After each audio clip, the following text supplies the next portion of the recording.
Primeiro episódio aqui da série onde eu aprendo a criar um jogo do zero com a Unreal Engine. E eu já posso compartilhar um monte de coisa com vocês, viu, pessoal? Muito aprendizado já, tá? Eu vou cair! Mas basicamente eu fui seguindo ali as primeiras videoaulas do canal que eu havia falado, que é o do Defilito. Fui seguindo exatamente como ele estava fazendo para não me perder, tá? Depois eu vou fazendo por conta ali algumas coisas e tal. E é o seguinte, galera. Quando eu abri já de cara, deu pra ver como que essa ferramenta é poderosa, como que tem recurso, viu? E eu vou trazer tudo pra vocês aqui no vídeo depois da vinheta.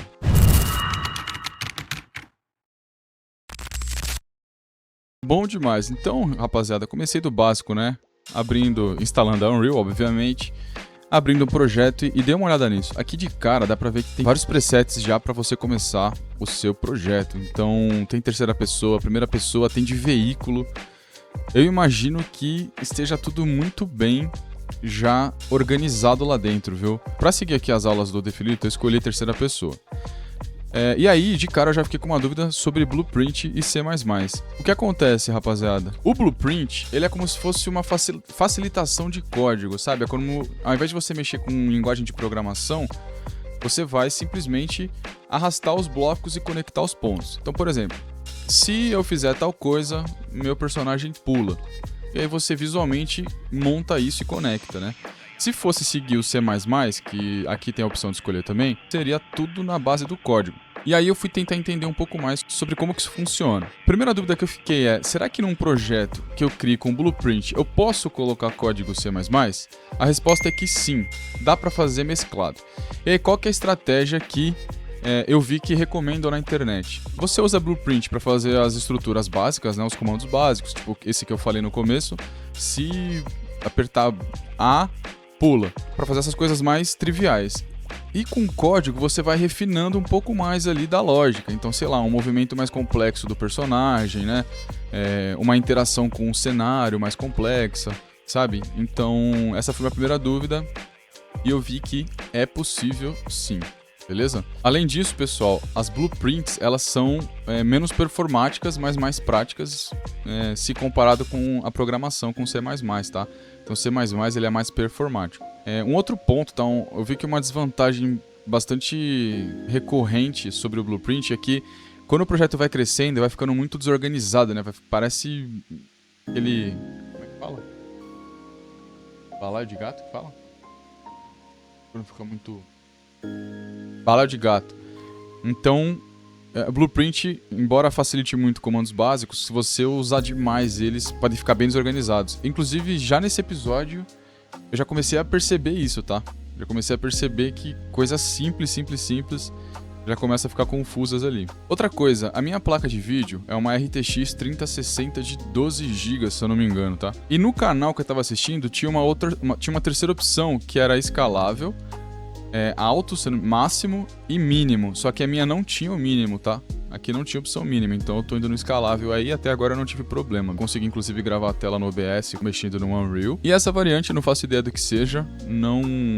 Por enquanto a gente só ignorou ali, né? Seguindo aqui pra não ficar louco também. Outra coisa que me chamou a atenção vocês perceberam aqui do lado esquerdo que tem games, filmes e vídeos, eventos ao vivo, arquitetura, automotivo, design de produto, etc. e simulações. Então, rapaziada, imagina o tamanho desse projeto da Unreal para poder colocar tudo isso na mesma ferramenta. É impressionante, assim. Durante essas aulas, assim, esse estudo, esse preparo para essa série que eu tô fazendo, eu vi que a Unreal Engine ela é usada para muita coisa, tá? Para muita coisa mesmo. Até no vídeo introdutório que eu fiz eu falei sobre isso. Meu, eu não sei como que isso é gerenciado tudo pelo mesmo software, cara. É impressionante, impressionante. Mas enfim, projetinho, né? Nome de teste, padrão, né?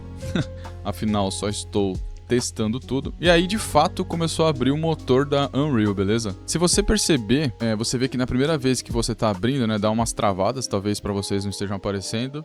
Mas dá umas travadas na interface normal, tá? Dá uma travada no OBS porque ele tava compilando os shaders. E se você é gamer, provavelmente você já deve ter visto compilando shaders em algum jogo quando você abre, principalmente pela primeira vez. E o que é esse compilando shaders? Agora, como desenvolvedor de jogos, né?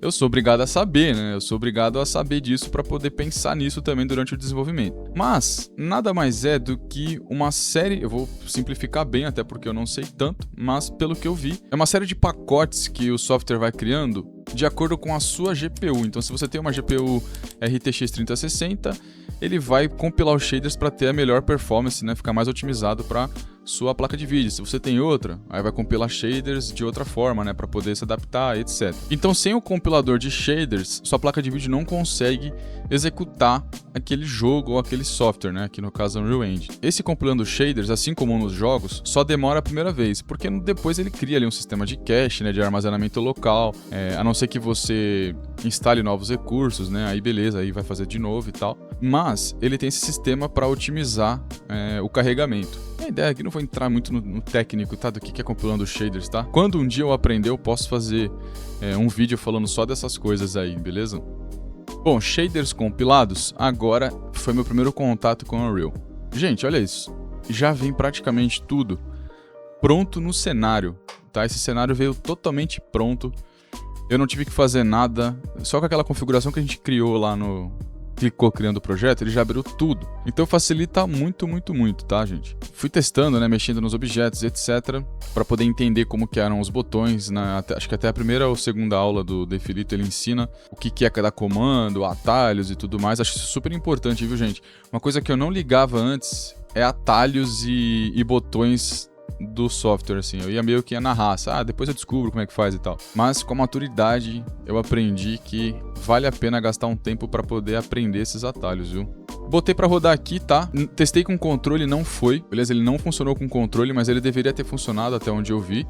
Depois eu preciso entender como é que faz para calibrar ele aí para funcionar na Unreal Engine. Mas, gente, esse boneco aí, ele já vem totalmente mapeado, tá? Você clica no espaço, ele pula, você clica no W, ele anda para frente, o mouse rotaciona a câmera, então ele já vem muito com um setup muito bom assim para você começar e não perder tempo reinventando a roda, tá? Pô, se alguém já foi lá e pensou em criar tudo isso, já deixar tudo pronto, pra que a gente vai fazer isso de novo, tá ligado? Então, guarde seu fosfato pra queimar em coisas que ainda não foram desenvolvidas, né, pra criatividade, né? Então aqui, rapaziada, fiquei meio livre, dei uma pausa ali nas aulas, comecei a fuçar aqui em cada objeto, aumentar tamanho, diminuir tamanho, rotacionar, trocar o start de lugar, trocar a luz de lugar, beleza? Comecei a estressar bem aqui pra eu conseguir entender como que tudo funcionava, né? Aí eu tive uma brilhante ideia, pô, por que não me jogar do abismo aqui com o boneco pra ver o que acontece, né?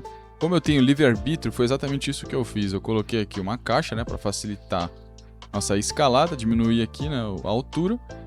Simplesmente dei um play no jogo, pulei pra ver o que acontecia, aí olha só o que acontece, ele simplesmente fica aí caindo eternamente até você resetar, tá? É bem louco isso, dá uma sensação meio estranha, inclusive. Mas enfim, testei, né? Tenho que saber o que acontece, não adianta. Beleza, então, seguindo um pouco mais, eu aprendi a importar objetos. Bem fácil, tá? Você vai ter objeto 3D ali. Já vou falar um pouco mais dos objetos 3D e dos outros formatos. E aí você importa numa pastinha, tá? Bem intuitivo, bem comum, bem padrãozão mesmo. E aí uma coisa já me chamou a atenção, que é quando você importa o arquivo, né? O FBX, que é a extensão do 3D aqui compatível com a Unreal. Você importa, ele vem tradicional, assim, cinzinha, sem nenhuma textura. Só que se você importa um PNG com a textura, eu não faço a menor ideia como, mas ele cria um terceiro arquivo que corresponde ao material mapeado com um arquivo de imagem. Rapaziada, eu não faço ideia como que isso é feito ainda, tá? Então, até o momento, claro, aula 1, né? Não seremos afoitos aqui. Mas eu fiquei impressionado com essa inteligência, assim, tá? Eu imagino que tem um padrão ali, né? Que nem aqui no caso eu importei um barril, mas deve ter um padrão. Tipo, você tem uma argola, a argola branca de cima, a de baixo. Mas como ele encaixou perfeitamente ali no objeto é um mistério pra mim. Falando desse terceiro item, o material aí que ele cria, ele é basicamente a textura que você vai querer no jogo, né? Então você pode mexer ali, colocar uma textura de metal, uma textura de madeira, rugosa, né? Áspera. E aí você vai montando o seu objeto baseado nisso. Voltando agora para os arquivos 3D, rapaziada. Eu pesquisei um site que tivesse esses modelos 3D gratuitos pra gente tentar colocar aqui na Unreal Engine. E olha só, achei esse CG Trader aí, ó, que tá na tela. E esse hamburgão aí consegui baixar de graça na extensão FBX. Então eu acabei baixando esse hamburgão e esse Jeep com pés aí que tá na tela. Aí, o que eu já vi de diferente desse arquivo pros que eu baixei na aula? Então, a primeira coisa, eu importei ele ali. Tentei criar uma imagem do zero ali, né? Uma textura do zero pra ele, só que é muito complexo, ele tem muita camada pelo que eu vi, tá, gente? Então ele tem muita camada, eu não consegui entender aonde que eu aplico cada textura ainda. Mas a gente vai chegar lá. E aí, gente, uma coisa que me chamou a atenção é que a gente tinha 3 arquivos de hambúrguer. 3 arquivos. Um deles estava escrito Physics Asset, tá? Os 3 são FBX. E aí, quando eu coloquei o Physics Assets, eu percebi que ele já tinha algumas interações, então eu conseguia, sei lá, rolar o hambúrguer aí pelo jogo, né? Ele interagia comigo. E aí eu comecei a entender que nem sempre eu preciso configurar tudo dentro do jogo, né? Às vezes, quem gerou o modelo 3D já gera com essa capacidade de física, né? Com esses limites, de board, etc. Então isso foi uma coisa curiosa aí que eu achei, preciso entender um pouco melhor sobre isso. Jeep com pés, eu consegui então, galera, pintar aí parte por parte. Você viu que quando você importa ele, você não importa, tipo, objeto carro. Você importa o capô, a porta, o vidro, e aí você importa tudo junto ali na posição, e aí você pode agrupar, tá? Painelzinho à direita, você consegue agrupar eles todos e movimentar eles de uma vez. E aí tem que pintar parte por parte, né? Pelo menos, imagino que dê pra selecionar tudo e pintar de uma vez, mas eu ainda não sei fazer isso. E aí eu pintei e eu consegui colocar uma textura metalizada, olha só que legal como é que ficou.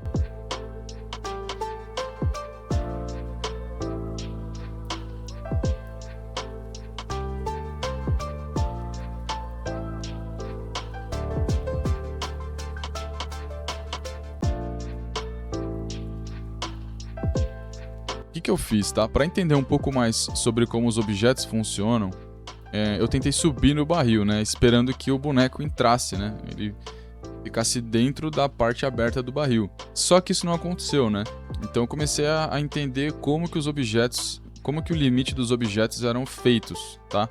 Não vem já pré-configurado, pelo menos não desse objeto que eu importei aqui, né, da aula do canal. Pô, aqui então, rapaziada, o que eu pensei? Pô, testei o limite subindo no barril, vou colocar esse bananão gigantesco e vou subir nesse bananão, vamos ver o que vai acontecer.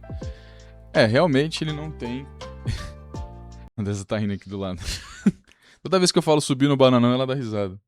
Realmente ele não tem ali os limites, né? Então eu não consegui escalar a banana. Tive que... acabei aprendendo isso mais pra frente, né? Mas isso é interessante, viu, gente? Interessante fazer tudo isso pra ir estressando ali, vendo como que as coisas são feitas, né? Como que o motor é feito. Quais são os limites do motor, né?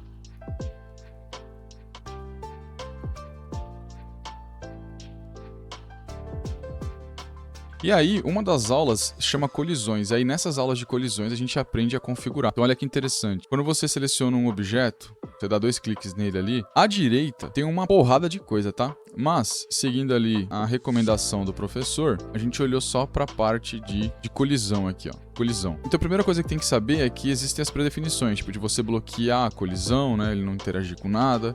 Você permitir que você passe sobre o objeto, que acho que é o overlap, né? Então, por exemplo, no nosso caso aqui, pelo que eu entendi, a gente vai criar um jogo que você vai pegando as frutas, né? Você vai pegando banana, maçã, e aí você precisa passar por cima do objeto para pegar, né? No nosso caso, poderia configurar, sei lá, bloquear, mas aí você aperta o X na frente da banana, você pega ela. Mas aqui no caso a gente só vai passar em cima e vai pegar, pelo que eu entendi. E aí você configura tudo isso aqui, nessa parte. E aí, olha só, aqui na esquerda tem mais informações sobre colisão. Você vê que ele tem esses limites aí pintados de verde. Aí eu fui testando, né? Fui testando diversos tipos de colisão. Sugiro, se você estiver aprendendo alguma coisa, não só no Unreal Engine, mas teste todos os componentes, vê o que muda, tá? Um dos botões chama converter caixas em convexas. E aí o que acontece? Isso meio que é uma inteligência ali da Unreal para poder criar todos os limites do seu objeto baseado na imagem que ele é, né? Então, quando coloca isso, ele gera uma física mais justinha ali, né, das coisas.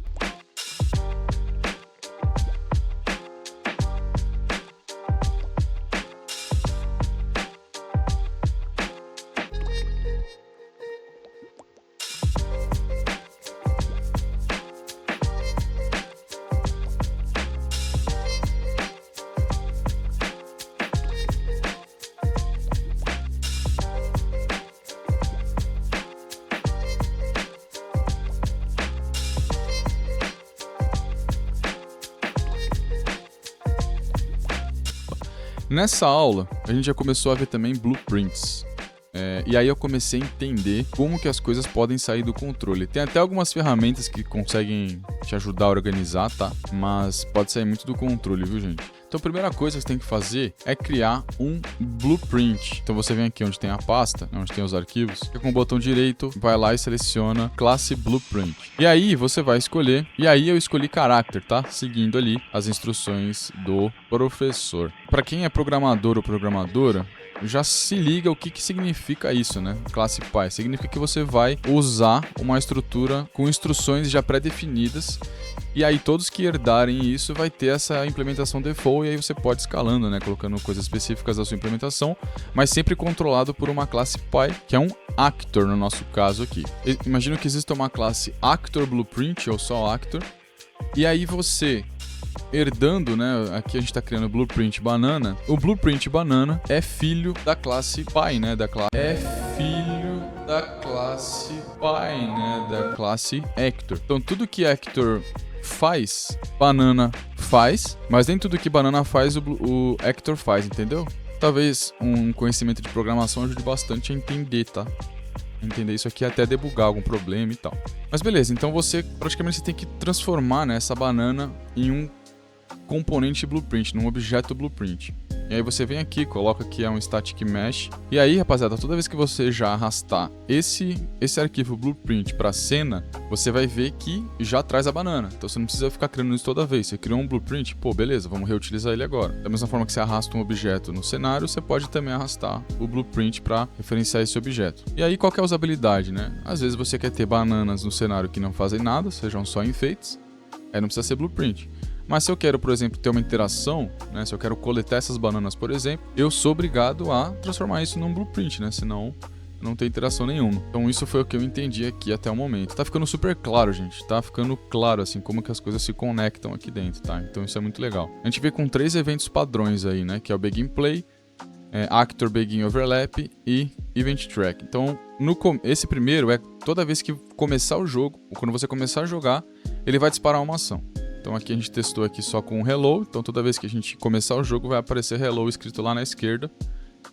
E aqui tá a tag embaixo, né, que é só para desenvolvimento. Então, se uma pessoa baixar seu jogo e essa informação estiver aqui, não vai servir de nada. Isso aí vai servir mais para você debugar, né, para pegar algum problema aí, algum bug. O segundo, que é o Begin Overlap, é quando você passar em cima. Então vamos supor que eu tivesse colocado esse mesmo hello em cima, atrelado ao Begin Overlap. Então toda vez que eu passasse em cima da banana, né, quinta série, hein? E aí toda vez que eu passasse na banana, ele ia imprimir o hello. E o último é, por exemplo, Event Tick. Toda vez que passar um determinado tempo, você vai fazer tal coisa, tá? Então se eu tivesse colocado o hello ali a cada um segundo, ele ia imprimir o hello ali na esquerda.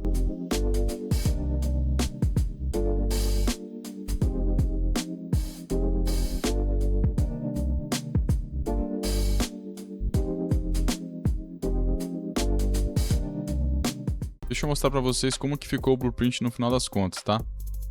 Então se eu abro aqui minha banana... Aqui. Nossa, eu não lembro onde que tá salva a banana, mas enfim. Então, como eu falei, dá pra gente organizar, né? Acho que apertando Ctrl C, não me lembro qual que é o atalho, mas você consegue organizar. E aí o que acontece? Ó, a gente deixou como? Rotacionando a banana, então no eixo Z ela fica rodando.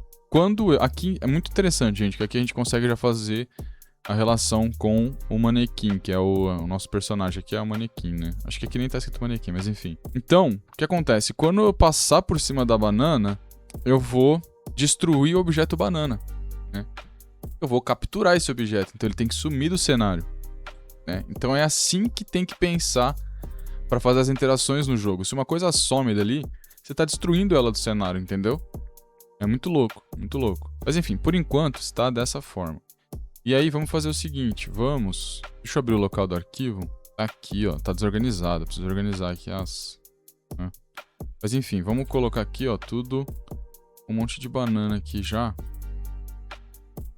no cenário para deixar pronto para os meus testes, tá? Depois eu vou dar uma estressada aqui nisso aqui para estudar, né? algumas bananas. E aí, olha só, gente, se eu começo a jogar, elas estão rodando. E aí, se eu passar em cima delas, ó, eu consigo capturar. Beleza? Então vamos deixar assim. Por enquanto, para finalizar esse episódio, paramos na aula de blueprints. Como eu falei, vou tentar dar uma bagunçada aqui, vamos ver o que vai rolar. Mas no off mesmo, tá? Só para eu absorver todo o conteúdo, tá? Consolidar o conteúdo. Dito isso, valeu, vejo vocês aí no próximo aprendizado.